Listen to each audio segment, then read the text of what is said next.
नमस्कार, मी विभूती मेस्त्री. डिजिटल सफाई वृत्तांतमध्ये आपल्या सर्वांचं मनापासून स्वागत.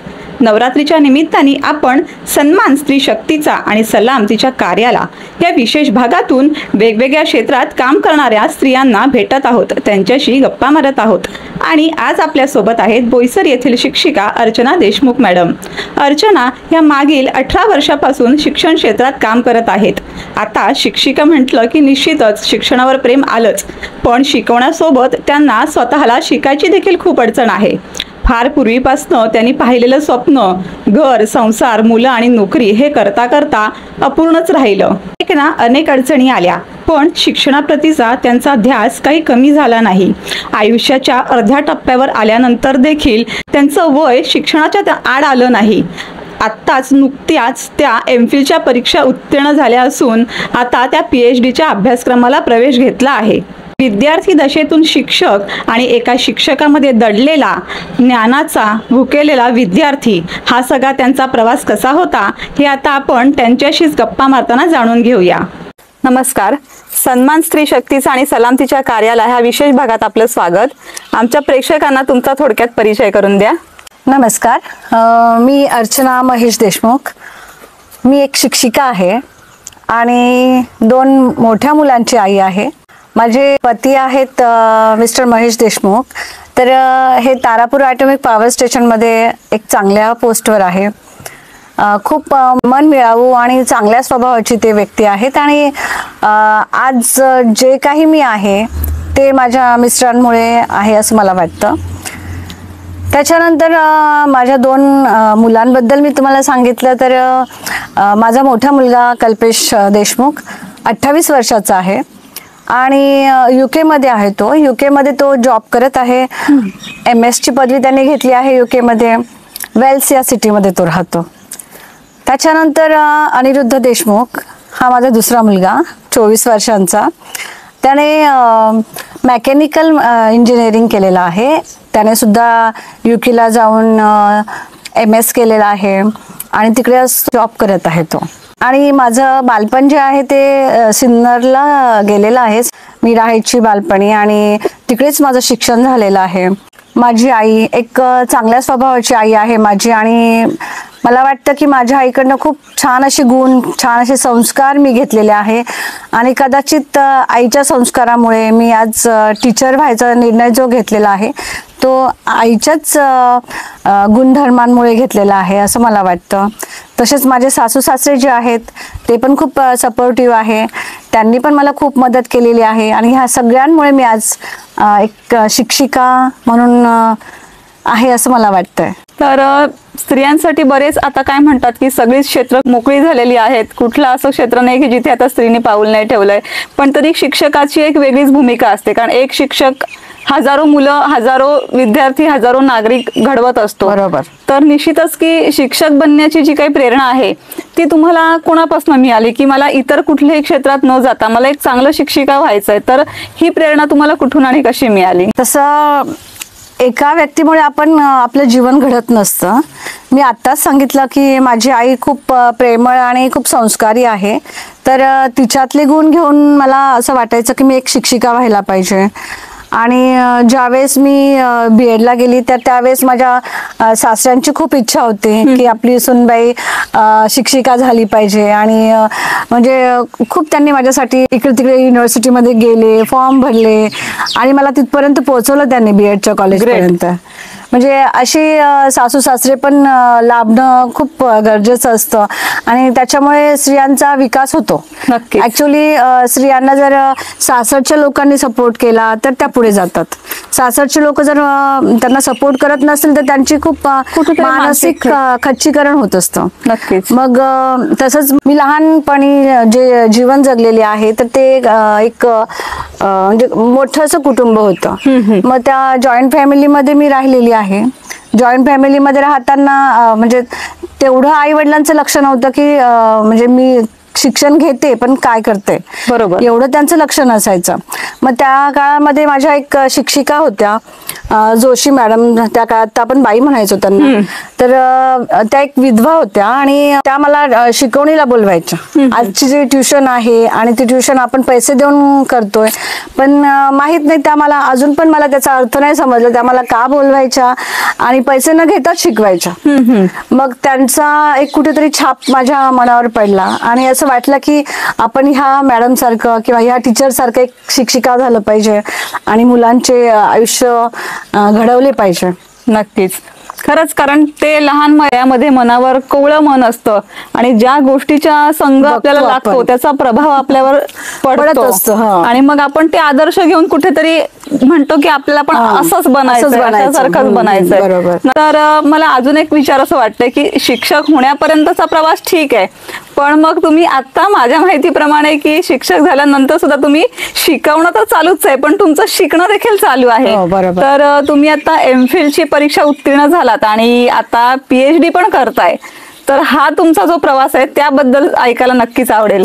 तसं मी PhD करते म्हणजे हे काय खूप विशेष करते असं मला नाही वाटत, पण माझं एक स्वप्न होतं. म्हणजे ज्यावेळेस माझे मुलं खूप छोटे होते आणि मिस्टर खूप म्हणजे पॉवर स्टेशन मध्ये असल्यामुळे ते खूप बिझीच असणार, याला हे पर्याय नव्हता. मुलांकडे बघायचं, संसार बघायचा आणि MA ला त्या काळामध्ये सिन्नर कॉलेजला मी सेकंड आलेली होती. मग हे सगळं बघताना, लहान लहान मुलं बघताना खूप वाईट वाटायचं. ज्या वर्षी मी शायद 2001 मध्ये मी MA कम्प्लीट केलेलं असेल माझं, त्यावेळेस मी बरंच म्हणजे प्रयत्न केले की मी MPhil व्हायला पाहिजे, PhD व्हायला पाहिजे. मग फिरली मी, पण फिरल्यानंतर हे छोटी मुलं कोण सांभाळणार हा प्रश्न तिथे निर्माण झाला. मग काही दिवस फिरल्यानंतर म्हणजे आजकाल लगेचच नॉलेज मिळून जातं की आपण असं करायचं तसं करायचं, मग आपल्याला MPhil डिग्री मिळेल, PhD डिग्री मिळेल. पण त्या काळामध्ये तसं नव्हतं. त्या काळामध्ये एकतर कुणाला तरी शिक्षकांना जाऊन भेटायचं, कॉलेजला भेटायचं आणि हे माझ्याकडनं शक्य नव्हतं. बरोबर. मग मन खूप उदास झालं की अरे आपल्याकडनं आता हे शक्य नाही होणार. पण मनामध्ये एक म्हणजे तसं मी खूप जिद्दी आहे असं सगळेजण म्हणतात, माहित नाही पण म्हणतात. मग त्या काळामध्ये मी तो विचार तेवढाच थांबवला, पण तो तेवढाच आतमध्ये होता. आतमध्ये म्हणजे मी PhD होणार किंवा मी करणार, अजून पण मी झालेली याचं नाही सांगू शकत. बरोबर. पण मी इथपर्यंत पोहोचली ते म्हणजे मला तरी खूप वाटतं. कारण 2015 मध्ये मी KTHM कॉलेजला ऍडमिशन मिळवली आणि KTHM कॉलेज म्हणजे खूप नावाजलेलं कॉलेज आहे.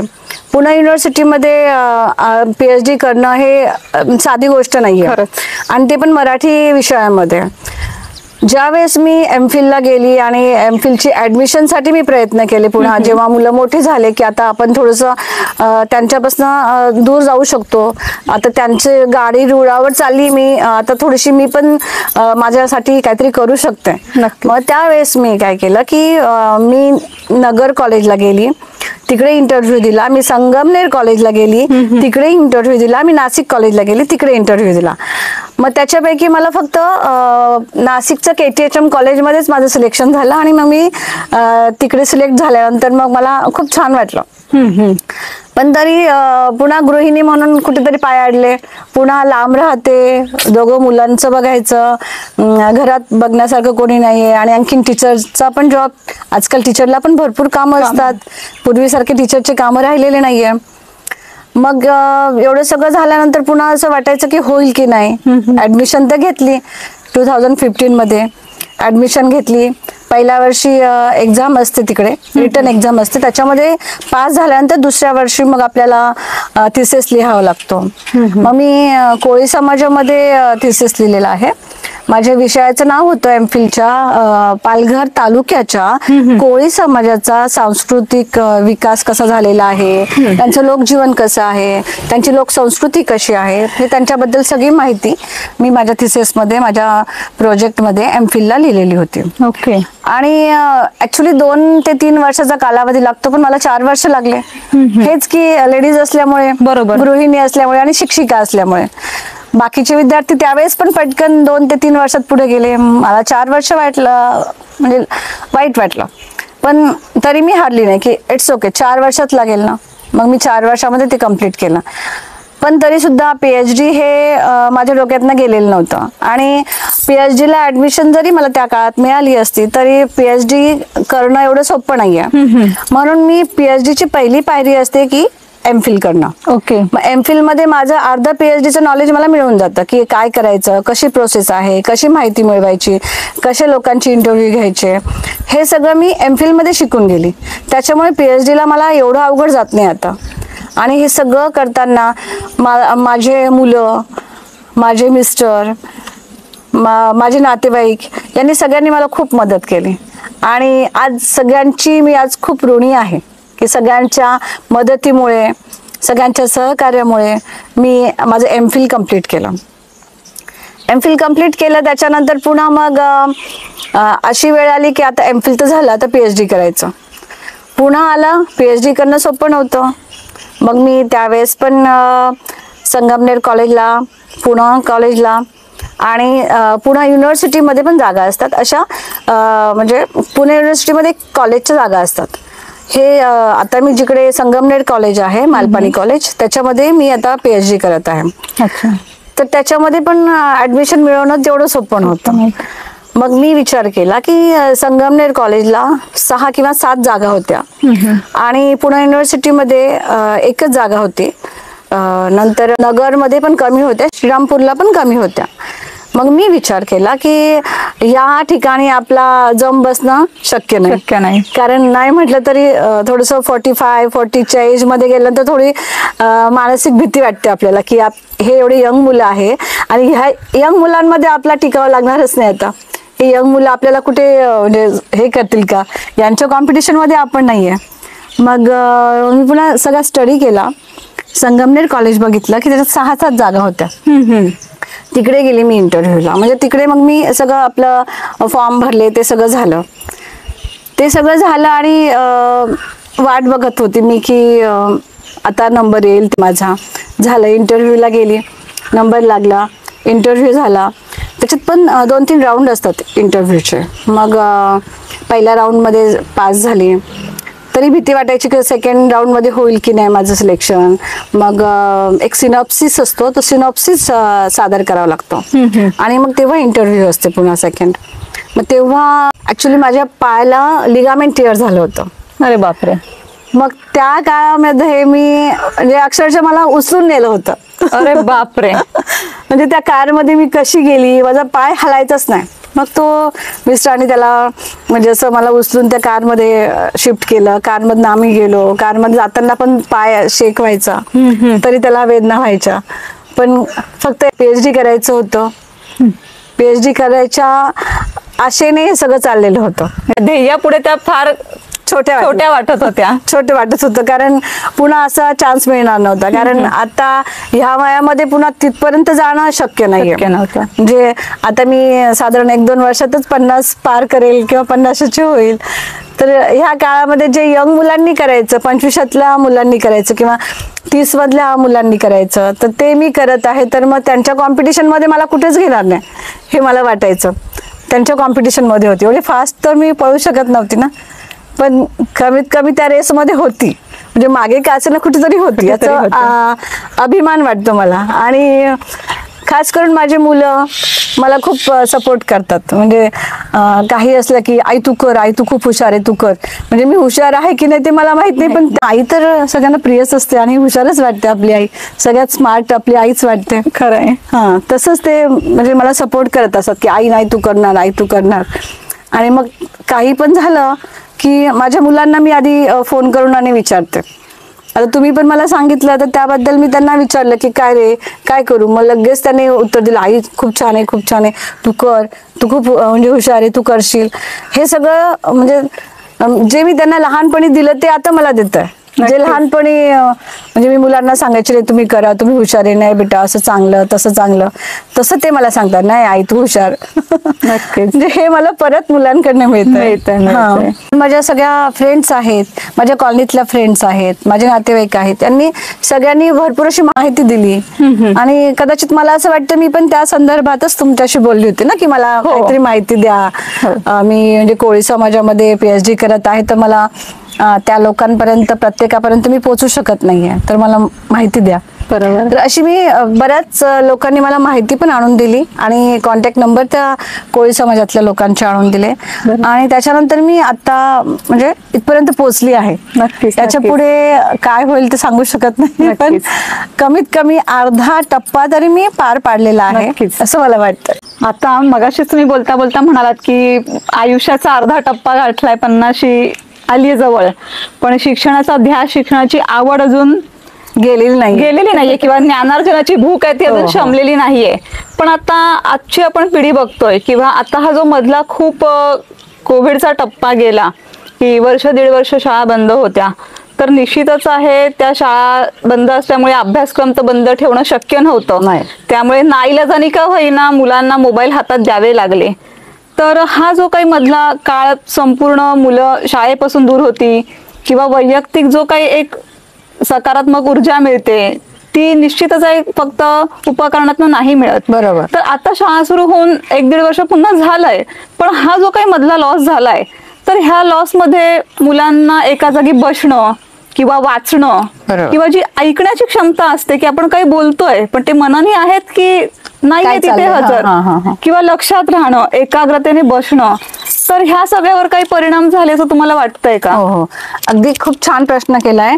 कारण सगळ्या टीचर्स ज्या आहेत किंवा आम्ही जे शिक्षक आहोत ते सगळं म्हणजे मुलंच फेस करताय असं नाही. हा मुलांचाच प्रॉब्लेम झालेला असं नाही किंवा पॅरेंट्सचा प्रॉब्लेम झाला असं नाहीये. तर शिक्षकांना सुद्धा खूप तडजोड करावी लागत आहेत.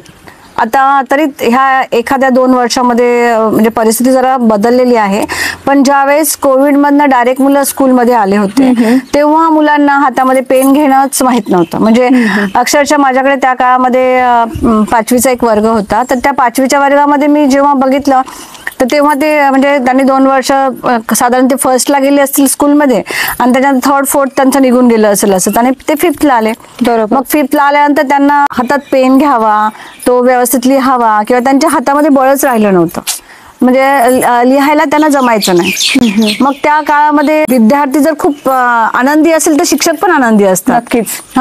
जर विद्यार्थ्यांनीच म्हणजे आम्ही जे शिकवत आहे तर त्यांना ते ऍक्सेप्ट नाही करत आहे किंवा त्यांच्यामध्ये ते जात नाहीये, तर त्याचा परिणाम फक्त विद्यार्थ्यांना किंवा पॅरेंट्सला होत नाही, तर शिक्षकांना पण खूप मनस्ताप होतो. सर मी शिकवते याला, पण याला समजत कसं नाहीये, याला काय प्रॉब्लेम आहे, हे सगळं म्हणजे जो हाडाचा शिक्षक म्हणतात ना, तर तो हाडाचा शिक्षक असा असतो की जोपर्यंत मुलांना आपण त्यांच्या डोक्यामध्ये घालत नाहीये किंवा त्यांच्या हातामधनं लिहून घेत नाहीये, त्यांची हँडरायटिंग नीट नाहीये, मग याचा म्हणजे टीचरला खूप वाईट वाटायचं त्या काळामध्ये. म्हणजे मलाच पण स्वतःला किंवा माझ्या ज्या शिक्षक मैत्रिणी आहेत त्या आम्ही जेव्हा डिस्कशन करायचो तेव्हा खूप वाईट वाटायचं की आता यांचं काय होईल. पण काय नाही, म्हणजे मुलं पण तेवढे हुशार आहे, आजकालची पिढी म्हणजे हुशार असल्यामुळे त्यांनी तेवढं कव्हर केलेलं आहे. पण तो लॉस थोडासा आहे, अजून 2-3 वर्ष हा लॉस चालेल. 2-3 वर्षानंतर आपले मुलं खूप हुशार होतील याची मला गॅरंटी आहे. पण मग आता हा लॉस भरून काढण्यासाठी प्रत्येकाची जबाबदारी आहे. म्हणजे शिक्षकांच्या दृष्टीने त्यांची आहे, त्यांना रेग्युलर एफर्ट जे लावत होते त्यापेक्षा थोडेसे जास्ती लावावे लागणार आहे. पॅरेंट्सची पण जबाबदारी आहे की आम्ही फी भरली आणि मग तुम्ही बघा वगैरे असं करून चालणार नाहीये, पण आई वडिलांकडे वेळ नाहीये, असे वेगवेगळे प्रॉब्लेम आहेत. तर शेवटी आपल्याला मुलं तर घडवायचीच आहेत, तर मग तुम्ही पालकांच्या दृष्टिकोनातून काय पालकांना संदेश द्याल? तर मला पालकांना हे सांगायचं आहे की खूप लक्ष द्या मुलांकडे. फक्त शिक्षक किंवा शाळा आहे त्याच्याच बाजूने सगळं होईल किंवा शाळेत घातले, पैसे भरतोय, फी भरतोय म्हणजे सगळं होईल असं नसतं. बरोबर. तर पालकांची सुद्धा जबाबदारी आहे, कारण जसं आम्ही म्हणतो की आमचे विद्यार्थी आहे, आमची मुलं आहे, तसे पॅरेंट्सने पण म्हटलं पाहिजे की आमची जबाबदारी आहे. बरोबर. फक्त शाळेत घालून सगळं काम होतं असं नाहीये. मुलांकडे लक्ष द्या, मुलांना चांगले संस्कार घाला. मुलं जर कदाचित शाळेबद्दल किंवा टीचरबद्दल काही सांगत असतील तर त्यांचे गैरसमज दूर करा की नाही असं नाही, असं असतं. टीचरने जे केलं ते बरोबर आहे, टीचरने जे सांगितलं ते बरोबर सांगितलेलं आहे. या गोष्टी तुम्ही जरा मुलांना शिकवल्या पॅरेंट्सने बरोबर, तर मला असं वाटतं खूप बदल होईल.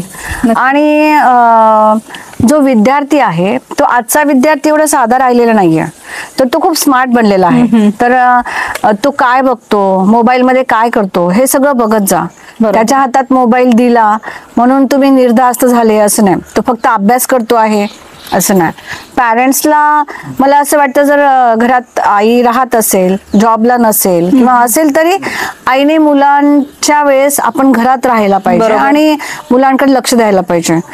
ज्या वेळेस मुलांचं शिक्षण होऊन जातं, मुलं घडायच्या ऐवजी बिघडून जातात आणि त्यावेळेस मग खूप वाईट वाटतं आपल्याला की अरे असं कसं झालं. पण तो काळ निघून गेलेला असतो. आपले मुलं मोठे झालेले असतात आणि ते थोडेसे वेगळ्या मार्गाने चाललेले असतात. या सगळ्या वेगळ्या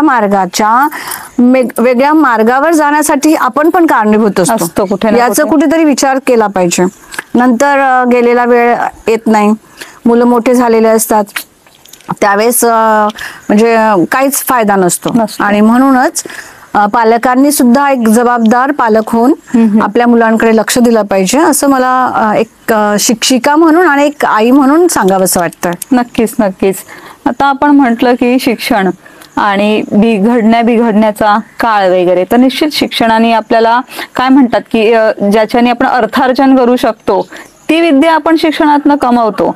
पण त्या पलीकडे एक उत्तम माणूस किंवा उत्तम नागरिक म्हणून किंवा एक व्यक्ती म्हणून जर आपल्याला चांगलं घडवायचंय तर त्यासाठी कुठेतरी, म्हणजे माझ्या माहितीप्रमाणे की तुम्हाला आध्यात्मिकतेची सुद्धा आवड आहे किंवा तुम्ही आध्यात्मिक कार्यात खूप हिरिरीने भाग घेता, तर कुठेतरी शिक्षणासोबत हे जे आपण आई वडिलांकडनं किंवा घरातल्यांकडनं संस्कार आता जो म्हणतोय, तर तिथे कुठेतरी एक अध्यात्माची सुद्धा जोड जर आता म्हणतात की ती ओली माती असेल तर तेव्हाच तो मडकं घडतं आणि एकदा ते पक्क झालं की मग ते डायरेक्ट फुटतच, त्याचं काही करू नाही शकत. बरोबर. तर मग ह्या प्रोसेसमध्ये जी आता आपली 1ली ते 5वी किंवा 7वी 8वी 10वी पर्यंतची आपण मुलं म्हणू, ही ओली माती आहे. तर मग ह्या शिक्षणासोबत कुठेतरी आध्यात्मिकतेची जोड ह्याला दिली तर कशी देऊ शकतो आणि दिली तर काय फायदा होईल? हो, एक शिक्षिका म्हणून मी जेव्हा वर्गामध्ये उभी असते तेव्हा कोणताही एखादा विषय आला तर मग मी त्यांना सांगत असते की आपण म्हणजे अध्यात्माच्या मार्गाला कसं जायचं असतं. म्हणजे अध्यात्म म्हणजे काय सतत 24 तास तुम्ही देवापुढे बसा हे अध्यात्म नाहीये. नक्कीच. कोणताही अध्यात्म किंवा कोणताही धर्म, आता धर्म तर मानवानेच निर्माण केले, ते काय आधी आलेले नाही, पण अध्यात्म धर्माच्या आधी आलेलं आहे. अध्यात्मामध्ये जे आपले देव असतात किंवा आपले म्हणजे कोणत्याही समाजाचे म्हणा, आता धर्माचे झालेले आहेत, प्रत्येक धर्माचे देव झालेले आहेत, पण प्रत्येक म्हणजे चांगल्या व्यक्तीने, आध्यात्मिक व्यक्तीने किंवा आपल्या गुरुने आपल्याला काय शिकवलंय, आपल्या देवांनी आपल्याला काय शिकवलेलं आहे, तर फक्त चांगली वागणूकच शिकायची असते, चांगलं घडायचंच असतं ना. सगळ्यांना तेच शिकवलेलं आहे आणि तेच करायचं आहे. मग हे जर म्हणजे आपल्याला हे सगळं माहित नसतं, पण आपण काय करतो, आध्यात्मिक मार्ग वेगळा असतो, संसारिक मार्ग वेगळा असतो. मुलांचं शिक्षण चाललंय, त्यांना कुठे ते मंदिरात घेऊन जायचं किंवा त्यांना कुठे शिकवायचं हे सगळं असं नाही. तुम्ही करा, आई बाबा तुम्ही करा आणि तुम्ही त्यांना सांगा, म्हणजे ते बघत आहे.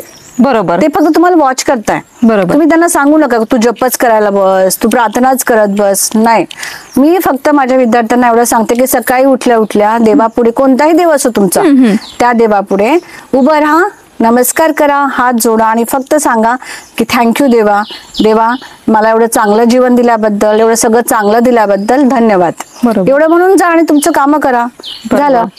नंतर रात्री झोपायच्या वेळेस तुम्ही देवाला पुन्हा थँक्यू बोला, धन्यवाद बोला की देवा इतकं छान सगळं मिळालं. आणि छान सगळं मिळालं म्हणजे काय खूप छानच पाहिजे असं नाही. बरोबर. मुलांना मी हे पण सांगते की आपल्याला छान काय दिलंय, या देवाने आपल्याला चांगलं काय दिलं, आपल्याला हातपाय दिलेले आहे, तुम्हाला एवढं चांगल्या स्कूलमध्ये टाकलेलं आहे. आता तारापूर विद्या मंदिर म्हणजे पालघरच्या एरियामधली सगळ्यात मोठी स्कूल आहे आणि खूप छान विद्यार्थी घडवलेले आहेत आम्ही. असे म्हणजे आता एकेकाचे नाव घ्यायला गेले तर आमचे हे विद्यार्थी आहेत. बरोबर. तर ह्या सगळ्या विद्यार्थ्यांना आम्ही घडवलेलं आहे. आणि असे शिक्षक जर तुम्हाला सांगत आहे तर ते काहीतरी चांगलं सांगत आहे. पॅरेंट्स पण जेव्हा पॅरेंट्स टीचर मीटिंग असते तेव्हा पण मी थोडंसं पॅरेंट्सला 2 मिनिटाचं तरी लेक्चर देते आणि सांगते की तुम्ही मुलांना कसं घडवायचं आहे. बरोबर. म्हणजे आध्यात्मिक मार्गातनं आपला विद्यार्थी घडला पाहिजे. म्हणजे गुरुकुलामध्ये घडतोय असं नाही. बरोबर. पण तुम्ही कमीत कमी चांगल्या संस्कारामध्ये तर त्याला घडवा. कमीत कमी देवाचं काहीतरी चाललंय तर चप्पल काढ बाहेर. बरोबर. छोट्या हातपाय धुवून ये रे बेटा. छोट्या छोट्या गोष्टी शिकवा आणि त्याच्यामधनं ते चांगल्या मार्गाला, चांगल्या संस्कारातनं चांगल्या आध्यात्मिक मार्गाला ते जातील. आध्यात्मिक मार्ग म्हणजे आपल्या स्टेप्स आहेत ते जेव्हा म्हणजे जसं 40-50च्या वयामध्ये येतील किंवा अजून म्हातारी होतील त्यावेळेस त्यांच्याकडे म्हणजे एक चांगला आध्यात्मिक मार्ग असेल आणि त्याच्यातनं ते खूप चांगलं जीवन जगतील.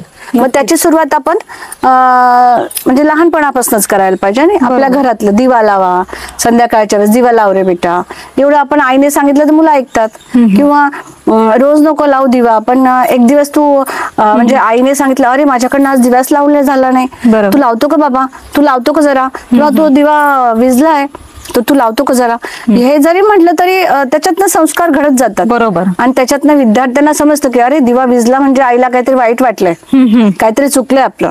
बरोबर. आणि याच्यातनं हे ते थोडेसे आध्यात्मिक मार्गाला जातात. नक्कीच. आणि याच्यातनं म्हणजे ते आध्यात्मिक मार्ग म्हणजे काय अगदी लगेच देवाला भजन बसतील किंवा अगदी देवदेवच करत बसतील असं नाही. मग त्याच्यातनं त्यांना संस्कार लागतात की हे वेळेच्या वेळ झालं पाहिजे. बरोबर. हे आपण करायला पाहिजे. हे जर नाही केलं तर आपल्या आजी आजोबांना वाईट वाटतं, हे जर नाही केलं तर मग आपल्या बाबांना वाईट वाटतं, आईला वाईट वाटतं. बरोबर. म्हणजे कुठेतरी नैतिक मूल्य जी आहेत ती थोडक्यात जपली आणि ते आध्यात्मिक मार्गाने सगळं चाललेलं नक्कीच. आणि जसं मगाशी तुम्ही म्हटलं की मुलं ही अनुकरण प्रिय असतात. हो बरोबर. तुम्ही काय सांगताय ह्याला महत्व नाही, तुम्ही काय करताय किंवा काय वागताय हे ते पटकन कॅप्चर करतात. सांगताना मी सांगते आणि वागताना वेगळं वागते म्हटल्यानंतर त्या बोलण्याला किंमत राहत नाही. कुठेतरी हे सगळं आधी घरातलं वातावरण किंवा त्यांनी आधी सगळं हे करणं गरजेचं आहे की जेणेकरून ते आपसुकच मुलांमध्ये उतरेल. बरोबर. आणि ते घडतंच तसं. स्कूलमध्ये ऑब्झर्व करायला जाऊ शकत नाही, पण एखाद्या तुमच्या एरियामधली मुलं बघा, आजूबाजूची मुलं बघा, एखाद्या चांगल्या घरातला मुलगा असतो ना तो लगेच ओळखेला येतो, लगेच समजतो. किंवा एखादा धार्मिक मुलगा असतो, धार्मिक घरातला मुलगा असतो, तो पण लगेच समजतो कसा बोलतो, त्याचं प्रत्येक आपल्याला आपण जर प्रश्न विचारला त्याचं उत्तर कसं असतं आपल्याला जाणवतं, ह्या गोष्टी जाणवतात. त्याच्यामुळे पॅरेंट्स म्हणून तरी मला वाटतं की पॅरेंट्सने पण तितकीच जबाबदारी घेतली पाहिजे जितकी शिक्षिका घेतात किंवा शिक्षक घेतात. कारण आजचे विद्यार्थी हेच उद्या पुढचे नागरिक आणि भारताचंही भविष्य आहेत. म्हणजे खरं तर एक मुलगा, एक कुटुंब, समाज आणि म्हणता ती संपूर्ण देशाचीच प्रगती त्याच्यावर असते. नक्कीच. आता एक शेवटचा प्रश्न की आपण हा जो नवरात्रीच्या निमित्ताने उपक्रम घेतोय तर खरंच तुमचा सगळाच प्रवास म्हणजे काय म्हणतात की सगळ्यांनाच प्रेरणादायी आहे की आताच्या मुलांना 2 तास बसलं तरी अभ्यासाचा कंटाळा येतो, पण आज ह्या वयात सुद्धा शिकण्याची आणि तुमची शिक्षण पूर्ण करण्याची जिद्द आहे, तो खरंच प्रवास खूपच छान आमच्या बरोबर तुम्ही शेअर केलात. तर आता शेवटचा एक प्रश्न की आजच्या नवरात्रीच्या निमित्तानं तुम्ही आमच्या स्त्रियांना काय संदेश द्याल? ठीक आहे. आता मी मुलांना खूप संदेश देऊन झालेले आहेत आणि मला माहिती आहे की माझे सगळे मुलं खूप छान आहेत, खूप हुशार आहेत माझे मुलं आणि ते सगळं चांगलं करतील माझ्या सांगितल्याप्रमाणे. आणि रोज मी त्यांना सांगतच असते. आता माझ्या मैत्रिणींचा किंवा माझ्या भगिनींचा टर्न आहे की त्यांना काहीतरी सांगायचंय. सगळ्यात प्रथम म्हणजे आता नवरात्र आहे आणि नवरात्रामध्ये म्हणजे नवदुर्गांचं हे प्रस्त चाललेलं आहे, तर त्याच्यामध्ये मला माझ्या मैत्रिणींना जरा वेगळ्या अँगलने सांगायचं आहे की आपण एक स्त्री शक्ती आहोत. बरोबर. आणि स्त्री शक्ती म्हणजे आपल्याला देवाने वेगळ्या प्रकारे घडवलेलं आहे. आपल्याला म्हणजे देवाने घडवताना खूप विचार करून घडवलेला आहे आणि खूप पॉवरफुल पण घडवलेला आहे. ऍक्च्युली हा माझा विचार आहे. तर कुठेतरी आपण पुरुषांशी बरोबरी करायला जायचं नाही असं मला वाटतं. म्हणजे पुरुषांना देवाने बनवलेलं आहे आणि स्त्रियांना पण बनवलेलं आहे. ते 2 वेगळ्या वेगळ्या बाजू आहेत. बरोबर. पुरुष काही बाजूला म्हणजे पक्के आहेत उजवा किंवा, ठरतो. म्हणजे ते काही गोष्टीमध्ये ग्रेट आहेत आणि ते खरोखर ग्रेट आहे. आणि स्त्री म्हटली तर स्त्री पण म्हणजे खूपच ग्रेट आहे. स्त्रीला तर दुर्गा म्हटली आहे. शिव आणि शक्ती हे दोन वेगळ्या बाजू आहेत. शिव आणि शक्ती दोघं मिळूनच एक शक्ती बनते. बरोबर. आणि हे जे म्हणजे पुरुष देवता आहे, त्या पुरुष देवतांनीच आपल्याला स्त्रीला बनवलेलं आहे. आपल्या अध्यात्मामध्ये असं सांगितलेलं आहे. दुर्गा देवीची स्थापना कशी झालेली आहे किंवा तिची निर्मिती कशी झाली आहे, तर ह्या सगळ्या पुरुष देवतांनी एक एक त्यांच्या म्हणजे शक्ती दिलेल्या आहे आणि एवढ्या सगळ्या शक्ती मिळून आपल्याला बनवलेलं आहे. म्हणून आपण ग्रेट आहोतच. मग त्या ग्रेट असत्यामध्ये एका पुरुषाचा कुठेतरी अपमान झाला पाहिजे किंवा त्याला आपण कमी म्हटलं पाहिजे असं वागणूक नाही द्यायला पाहिजे. बरोबर आहे. आता मला अजून ह्या ठिकाणी एक म्हणजे मला असं का वाटतं, तर मी 2 मुलांची आई आहे आणि माझी मुलं पण खूप यंग आहेत. मग मी त्यांना वाढवताना ज्यावेळेस मी कुठे कॉम्पिटिशनला गेली असेल किंवा कुठे, त्यावेळेस मला एकच वाटायचं की मुलींचा जास्त बोलबाला होतो आणि मुलांना बॉईजला कुठेतरी साईडला होतं की अरे हे बॉईज आहे, तुम्ही साईडला उभं राहा किंवा तुम्ही थोडंसं असं. तर मला असं वाटतं असं नाही, त्यांना सुद्धा मन असतं. बरोबर. त्यांना जी सुद्धा आपण भावना equality किंवा आहेत. समानता म्हणतो, तर ती तुलना किंवा कॉम्पिटिशन न होता परस्पर पूरक म्हणून एकमेकांना बरोबर बघितलं पाहिजे. बरोबर. त्यांना पण कुठेतरी वाटतं की अरे लेडीज आहे म्हणून त्यांनाच सगळे अधिकार द्यायला पाहिजे का, किंवा त्यांनाच कोणीतरी त्यांची मानसिक स्थिती सांभाळली पाहिजे का, जेंट्स म्हणून आपल्याला कोणी म्हणजे एवढे व्हॅल्यू देत नाही का. आता खूप सोपं उदाहरण आहे. एक तुम्ही सगळे जण ना बघा, वुमन्स डे येईल ना, तर खूप वुमन्स डे चालेल. अक्षरशः सगळे जेंट्स लोक पण त्या बायकांना गिफ्ट आणून देतील किंवा जेंट्स पण खूप आपल्याला डोक्यावर धरतील त्या दिवशी. आपण पण अगदी सगळं घरातले काम धंदे सोडतो आणि मस्त एक छानशी बायकांच्या ग्रुप बरोबर जातो आणि एन्जॉय करतो. मग सगळ्या स्त्रियांना असं आठवतं का की मेन्स डे कधी असतो? फक्त आपलीच तारीफ करायची. आपले जे भाऊ आहेत, आपले वडील आहेत, आपले काका आहे, आजोबा आहे, आपले मुलं आहेत, हे सगळे जेंट्सच आहेत. नक्कीच. मग त्यांचा डे का नाही आणि वेगवेगळ्या नात्याने ते वेगवेगळ्या पद्धतीने आपल्याला एक प्रकारचा सपोर्ट देत असतात. खूप सपोर्ट करतायत ते आपल्याला. म्हणजे हे माझे स्वतःचं मत आहे. हे मी कॉमन नाही सांगत, माझं स्वतःचं मत सांगते. नक्कीच. की म्हणजे या सगळ्यांमुळे ह्या सगळे जेंट्स जे आहे तर ते एका लेडीजला सपोर्ट करतात. आता तुम्ही मला म्हणजे मी MPhil केलं किंवा PhD केलं म्हणून माझे इंटरव्ह्यू घ्यायला आले, पण मी स्वतः गेली का ST मध्ये बसून ते PhD आणि MPhil पर्यंत? प्रत्येक वेळेस माझ्या मिस्टरांनी सुट्टी घेतली. MPhilच्या वेळेस माझी मुलं इथे होते, मग ते कार चालवून रात्री अपरात्री मला घेऊन जायचे कॉलेजपर्यंत आणि त्या कॉलेजमधनं इकडे घेऊन यायचे. म्हणजे मग हे त्यांनी पण स्ट्रगल केलंच की नाही? नक्की. फक्त नाव माझं झालं. मग ते सुद्धा तेवढीच मेहनत करतात आपल्या आयुष्यामध्ये. तर नेक्स्ट टाइम आपण जेंट्ससाठी पण म्हणजे मेन्स डे आपण सेलिब्रेट करूया. हा आज मला इथे एक माझ्या मैत्रिणींसाठी संदेश द्यायचा आहे. आणि 19 नोव्हेंबरला असतो आय थिंक. तर हा सेलिब्रेट करूया. आणि जी दुर्गा आहे तर ती दुर्गा माता एकच सांगते की म्हणजे सगळ्यांना सारखं वागवा. नक्कीच. जे वाईट आहे म्हणजे सगळेच पुरुष चांगले असतात किंवा सगळ्याच स्त्रिया वाईट असतात किंवा चांगले असतात असं काय नाही. प्रत्येकामध्ये वाईट आणि चांगले गुण दोष असतात. मग याच्यामधनं आपल्याला एकच सांगायचं आहे की सगळे इक्वल आहेत. नक्की. जेंट्स आणि लेडीज सेम आहेत. सगळ्यांना मनं असतात, भावना असतात. पण जेंट्स लोक कुठेतरी आपल्या मनं आणि भावना साईडला ठेवतात आणि आपल्या मुलीची बाजू घेत बसतात किंवा आपल्या बायकोची, आपल्या आईची, यांच्या करण्यामध्ये त्यांचं आयुष्य बरंचसं निघून गेलेलं असतं. तर मग आपण कुठेतरी आपण स्त्रिया बोलून किंवा रडून व्यक्त तरी होतो, त्यांच्याकडे तेही पर्याय उपलब्ध नसतात. आणि म्हणजे मी एक जॉब करते म्हणून मला म्हणजे पुरुषांचं जीवन मला व्यवस्थित समजतं की आपण ज्यावेळेस एखाद्या ऑफिसमध्ये जातो, मी एक लेडीज असली की मला पटकन तो फॉर्म देतील किंवा माझं काम करून देतील. पण तेच जर जेंट्स काम करायला गेले तर त्यांना दिवसभर साईडला बसून ठेवतील. त्यामुळे मग म्हणजे फरक आहेत ना, मग तो फरक आपणच नाही करायचा, आपणच इक्वल करायचं. कारण होतं तसं स्त्री पुरुष समानता म्हणता म्हणता कुठेतरी पुन्हा ते पारडं वर खाली होतच आहे. तसं नाही व्हायला पाहिजे. म्हणजे पूर्वीच्या काळात ठीक होतं की पुरुषांनी स्त्रियांवर अत्याचार केले किंवा असं आपण म्हणतो की आम्हाला चांगली वागणूक नाही दिली त्या काळामध्ये किंवा ते झालं. ती उदाहरणं आजही आहेत, पण चांगलीही आहेत. हा, ते झालं. त्या काळात पण होते काही शिवाजी महाराजांसारखे पुरुष होते की महात्मा ज्योतिबांसारखे पुरुष होते की ज्यांनी सावित्रीला शिकवलं, त्यांनीच आपल्याला शिकवलं. त्यांच्यामुळेच मी आज इथे आहे. त्यांनीच आपल्याला म्हणजे लेडीजला, नाही तर कुठे लेडीजला कोण शिकू द्यायचं, पुरुषांनीच आपल्याला पुढे आणलेलं आहे.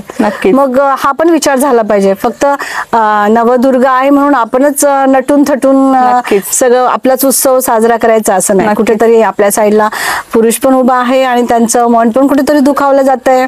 हे मला आज माझ्या मैत्रिणींना सांगायचं. खूप म्हणजे मोठा आणि छान वेगळा संदेश तुम्ही आमच्या प्रेक्षकांना दिला. मला असं वाटतं म्हणजे हे विचार कदाचित मी लहान वयात माझे आले नसतील, पण ज्यावेळेस माझे जे 2 मुलं आहेत ते यंग झाले आणि ते एक पुरुष बनले, त्यावेळेस मला असं वाटलं की अनुभवात त्या गोष्टी आई म्हणून मला ते जाणवलं की अरे माझे मुलं सुद्धा मोठे झाले आहे आणि मी कदाचित लहान असेल तेव्हा असंच केलं असेल. नक्कीच. पण आता हा विचार वेगळा आलाय माझ्या डोक्यात. नक्कीच. धन्यवाद. तुमच्या पुढील वाटचालीसाठी तुम्हाला खूप खूप शुभेच्छा, एक शिक्षिका आणि एक विद्यार्थी म्हणून सुद्धा. धन्यवाद. सर्व माझ्या भगिनींसाठी, माझ्या मैत्रिणींसाठी एक कविता लिहिलेली आहे मी, ती वाचवून दाखवते ह्या ठिकाणी. उठ सखे निर्भीड सखे, उठ सखे निर्भीड सखे, दुःखाला या उधळ सखे. प्रज्ञा दुर्गा लक्ष्मी, प्रज्ञा दुर्गा लक्ष्मी, महाकालिकेचे हे दिव्य रूप तुझे. का घाबरसी दुःखासया, का घाबरसी दुःखासया, ओळख तुझी जगाला या दे. शत्रू असो वा मित्र असो, कष्टातच यांचा परिचय दिसे. सुख दुःखांचे डोंगर सारथ, सुख दुःखांचे डोंगर सारथ, कुटुंबाचेही ठेव भान सखे. सुख दुःखाचे डोंगर सारथ, कुटुंबाचेही ठेव भान सखे.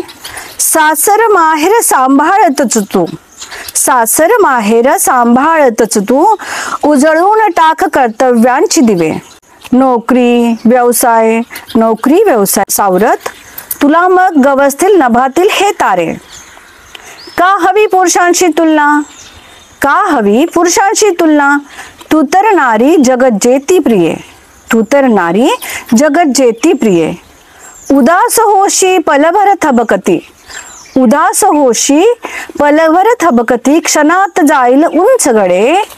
तू भैरवी तू चंडी, तू भैरवी तू चंडी, तू महाकालिकेचे कलकी रूप नवे, तू महाकालिकेचे कलकी रूप नवे. उठ सखे निर्भीड सखे, उठ सखे निर्भीड सखे, दुःखाला या उधळ सखे, दुःखाला या उधळ सुखे. मैत्रिणींनो, मला आज या ठिकाणी एकच सांगायचं आहे की खूप आनंदाने, खूप हसत जीवन जगा. जीवनामध्ये खूप दुःख असतात असं आपल्याला वाटतं, पण नाही, जीवनामध्ये सुख जास्त असतात. पण दुःखाकडे बघायचा आपला जो दृष्टिकोन असतो ना, त्याच्यामुळे आपल्याला दुःख जास्त वाटतात. तर प्लीज सगळ्यांनी हसत राहा, खेळत राहा आणि आनंदाने जगा. आनंदाने जगलं तर जग खूप सुंदर आहे आणि त्याचा आपल्याला मनमुराद आनंद घेता आला पाहिजे. तो आनंद फक्त आपण हसूनच घेऊ शकतो. धन्यवाद. धन्यवाद अर्चना मॅडम. खूप छान प्रेरणादायी प्रवास आपल्याला सांगितला आणि मॅडमना आपण त्यांची PhD ची डिग्री लवकरात लवकर पूर्ण होऊन पुन्हा त्यांनी अभिनंदन करण्याची आपल्याला संधी द्यावी. आणि त्यांनी जो काही कोळी समाजावर, संस्कृतीवर जे काही लिहायला घेतलंय, तर त्या सगळ्यांसाठी आमचे कोणी बांधव असतील त्यांनी सहकार्य करावं एवढी मी विनंती करते आणि इथेच थांबते. धन्यवाद.